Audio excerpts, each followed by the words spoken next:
कहानी भगवान के भोले भाले भक्त की। प्रभु जानते थे कि यह मेरा निर्मल भक्त है, छल कपट नहीं जानता, अब तो प्रकट होना ही पड़ेगा। कहानी भगवान के भोले भाले भक्त की। भक्त धन्ना जी का जन्म मुंबई के पास धुआन गांव में एक जाट घराने में हुआ। आपके माता पिता कृषि और पशुपालन करके अपना जीवन यापन करते थे। वह बहुत निर्धन थे। जैसे ही धन्ना बड़ा हुआ उसे भी पशु चराने के काम में लगा दिया। वह प्रतिदिन पशु चराने जाया करता।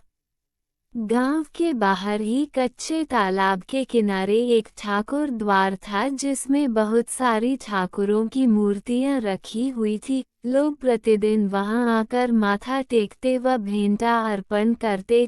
धन्ना पंडित को ठाकुरों की पूजा करते, स्नान करवाते व घंटियां खड़काते रोज देखता। अल्पबुद्धि का होने के कारण वह समझ न पाता। एक दिन उसके मन में आया कि देखते हैं कि क्या है। उसने एक दिन पंडित से पूछ ही लिया कि आप मूर्तियों के आगे बैठकर आप क्या करते हो।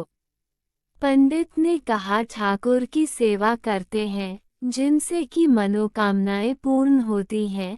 धन्ने ने कहा, ये ठाकुर मुझे भी दे दो। उससे छुटकारा पाने के लिए पंडित ने कपड़े में पत्थर लपेटकर दे दिया। घर जाकर धन्ने ने पत्थर को ठाकुर समझकर स्नान कराया और भोग लगाने के लिए कहने लगा। उसने ठाकुर के आगे बहुत मिन्नतें की। धन्ने ने कसम खाई कि यदि ठाकुर जी आप नहीं खाएंगे तो मैं भी भूखा ही रहूंगा। उसका ये प्रण देखकर प्रभु प्रकट हुए तथा रोटी खाई व लस्सी पी। इस प्रकार धन्ने ने अपने भोलेपन में पूजा करने और साफ मन से पत्थर में भी भगवान को पा लिया। जब धन्ने को लगन लगी उस समय उसके माता पिता बूढ़े हो चुके थे और अकेला नव युवक था। उसे ख्याल आया कि ठाकुर को पूजा से खुश करके यदि सब कुछ हासिल किया जा सकता है तो उसे अवश्य ही यह करना होगा जिससे घर की गरीबी चली जाए तथा सुख आए। ऐसा सोचकर ही वह पंडित के पास गया। पंडित ने पहले ठाकुर देने से मना के दिया कि वह ठाकुर की पूजा अकेले नहीं कर पाएगा। दूसरा, तुम अनपढ़ हो। तीसरा, ठाकुर जी मंदिर के बिना कहीं नहीं रहते और न ही प्रसन्न होते, इसलिए तुम जिद मत करो और खेतों की संभाल करो। ब्राह्मण का धर्म है पूजा पाठ करना, जाट का कार्य है अनाज पैदा करना। परंतु धन्ना टस से मज न हुआ। अपनी पिटाई के डर से पंडित ने जो सालीग्राम मंदिर में फालतू पड़ा था उठाकर धन्ने को दे दिया और पूजा पाठ की विधि भी बता दी। पूरी रात धन्ने को नींद न आई। वो पूरी रात सोचता रहा कि ठाकुर को कैसे प्रसन्न करेगा और उनसे क्या मांगेगा। सुबह उठकर अपने नहाने के बाद ठाकुर को स्नान कराया। भक्ति भाव से बैठकर लस्सी रिड़की व रोटी पकाई। उसने प्रार्थना की, हे प्रभु, भोग लगाओ। मुझ गरीब के पास रोटी लस्सी और मक्खन ही है और कुछ नहीं। जब और चीजें दोगे तब आपके आगे रख दूंगा। वो बैठा ठाकुर जी को देखता रहा। अब पत्थर भोजन कैसे करे। पंडित तो भोग का बहाना लगाकर सारी सामग्री घर ले जाता था, पर भले बालक को इस बात का कहाँ ज्ञान था। वह व्याकुल होकर कहने लगा कि क्या आप जाट का प्रसाद नहीं खाते। दादा तो इतनी देर नहीं लगाते थे। यदि आज आपने प्रसाद न खाया तो मैं मर जाऊंगा, लेकिन आपके बगैर नहीं खाऊंगा। प्रभु जानते थे कि यह मेरा निर्मल भक्त है, छल कपट नहीं जानता, अब तो प्रकट होना ही पड़ेगा। 1 घंटा और बीतने के बाद धन्ना क्या देखता है कि श्री कृष्ण रूप भगवान जी रोटी मक्खन के साथ खा रहे हैं और लस्सी पी रहे हैं।